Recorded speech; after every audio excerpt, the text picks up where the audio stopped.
ठोकर खाते हैं। बड़ी मालदार घराने की लेकर के आ गए, बाद में वो आई तो वो तो घर में सेट ही नहीं होना चाहती, घर के माहौल में मिलना ही नहीं चाहती, फिर झगड़े शुरू हो जाते हैं, इख्तिलाफात शुरू हो जाते हैं। ऐसी औरतें जो शादी के दूसरे ही दिन जो है वो पिकनिक पॉइंट पर जाने का मुतालबा करती है, फिर दोस्तों से हाथ मिलाए जाते हैं, ये मेरी बीवी है, दोस्तों से मिलाया जाता है, फलां को फलां को फलां को।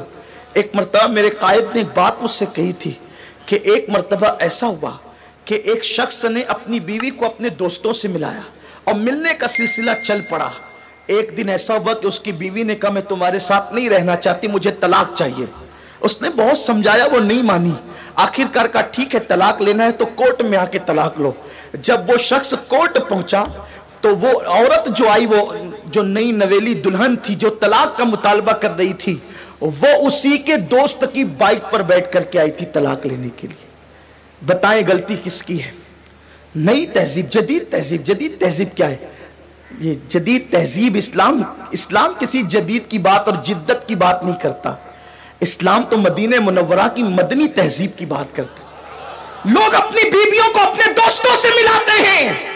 अल्लाह के रसूल के घर में अब्दुल्ला इब्ने उम्मे मक्तूम नाबीना सहाबी आए, आकाए करीम की मुकद्दस महबूब रब्बुल आलमीन जिसके बिस्तर पे कुरान नाजिल होता था, वो आयशा सिद्दीका मौजूद थी। हुजूर ने फरमाया पर्दा करो। अर्ज की हुजूर किससे करें? इरशाद हुआ इनसे करें। अर्ज की हुजूर ये तो नाबीना है। आका ने फरमाया ये नाबीना है, तुम तो नाबीना नहीं हो। सय्यदुल अंबिया ने ये कानून अता किया, वो रसूल, अल्लाहु अकबर, वो रसूल की मुकद्दस बीवी जिसकी तहारत की गवाही में कुरान की आयतें नाजिल होती है, उस मुकद्दस औरत को कहा जा रहा है ये नाबीना है, तुम तो नाबीना नहीं हो। और हम अपनी बीवियों को दोस्तों से मिलाने ले जाएं, पार्कों में ले जाएं और कहें कि यार ये मौलवी लोग तो बड़े शक्की होते हैं। आज का दौर तो जदीद दौर है, मौलवी शक्की नहीं होता। मौला ने फरमाया, हुजूर सैयदुल कौनैन ने, जहां एक मर्द और एक औरत हो वहां तीसरा शैतान होता है, और शैतान के तीरों में बुझा हुआ तीर यह है कि कोई किसी औरत की तरफ देखे। अल्लाह के हबीब सल्लल्लाहु अलैहि वसल्लम फरमाते शैतान के तीरों में से एक तीर है। सैयदना सुलेमान अलैहिस्सलाम ने अपने बेटों को कहा था, मेरे बेटों नाक के पीछे जाना, कभी किसी औरत के हुस्न के पीछे नहीं जाना, क्योंकि नाक डसेगा तो जान जाने का खतरा है, औरत का हुस्न डसेगा तो ईमान जाने का खतरा है। इसलिए हुस्न से बहुत बचना, और उसी हुस्न की तरफ आओ जो सिद्दीक को मिला तो सिद्दीक अकबर बनाए, अबू बकर को मिला तो सिद्दीक अकबर बनाए। उस हुस्न की तरफ आओ जहां पर सर कटाते हैं तेरे नाम पे मर्दाने अरब का जलवा देखने मिलता है। और आखिरी बात, लोग इस मामले में बहुत ज्यादा गलती का शिकार है। बस मैं आपसे मुख्तसर वक्त में रुखसत चाहूंगा। लोग बेहया कह दे, मुमकिन है मेरी इस गुफ्तगू को सुनकर, लेकिन वल्लाह बेहयाई की बात नहीं करने चला, बल्कि दिल का दर्द पेश करने चला। कोई बेहया कहे तो लाख कह दे, इसलिए कि शौक नहीं है, मजबूरी कहलवा रही है जो कहना चाहता हूं।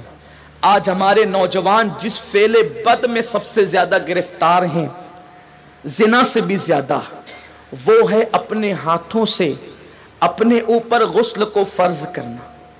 मुझे इससे आसान और इससे बाहया अल्फाज इस गुनाह के हवाले की तशरीह के लिए नहीं मिल पा रहे हैं कि लोग अपने हाथों से, नौजवान हमाम के अंदर बैठकर, बैतुल खला में बैठकर, तन्हाई में बैठकर अपने हाथों से अपनी इस्मत से खेलते हैं और वो अपने हाथों से अपने ऊपर गुस्ल को फर्ज करते हैं।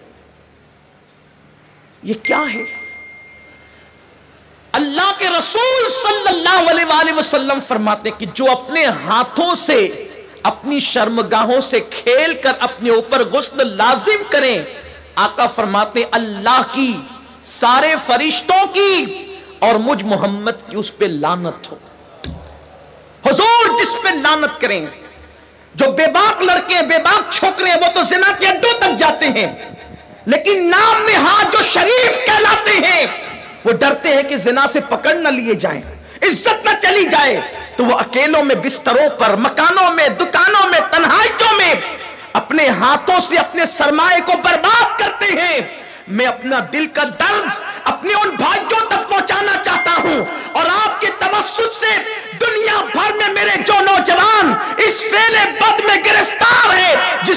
रसूल पाक ने लानत की, अल्लाह ने लानत की।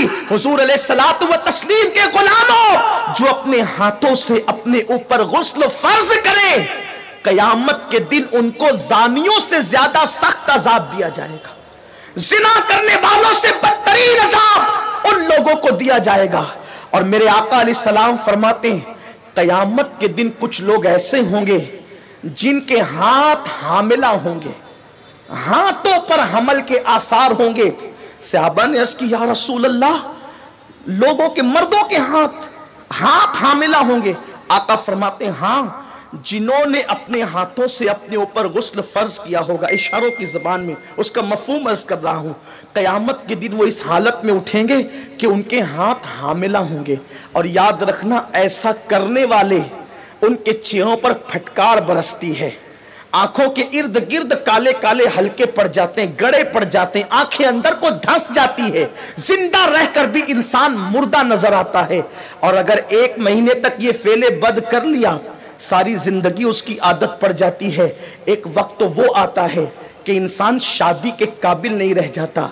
जब माँ बाप शादी का प्लान पेश करते हैं, इधर मुंह छुपा रहा है, उधर मुंह छुपा रहा है, गोया कि अपनी जिंदगी को तबाह कर चुका है, बर्बाद कर चुका है।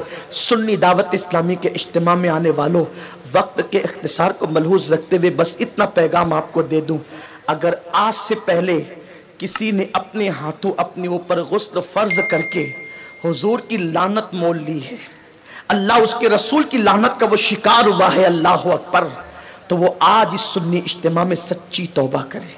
इसलिए कि तौबा इंसान की जिंदगी को बदल देती है। ये तौबा ही है जिसने फुज़ैल इब्न अयास को औलिया का ताजदार बनाया। ये तौबा ही है जिसने बिश्र हाफी को बगदाद के मैखाने से निकालकर काबे का मुजावर बनाया और 2 लाख हदीसों का हाफिज बना दिया। ये तौबा ही है जो इंसान को बहुत बुलंद मर्तबे तक ले जाती है। आज सच्ची तौबा कर लें, इसलिए कि तौबा करोगे नजात पाओगे।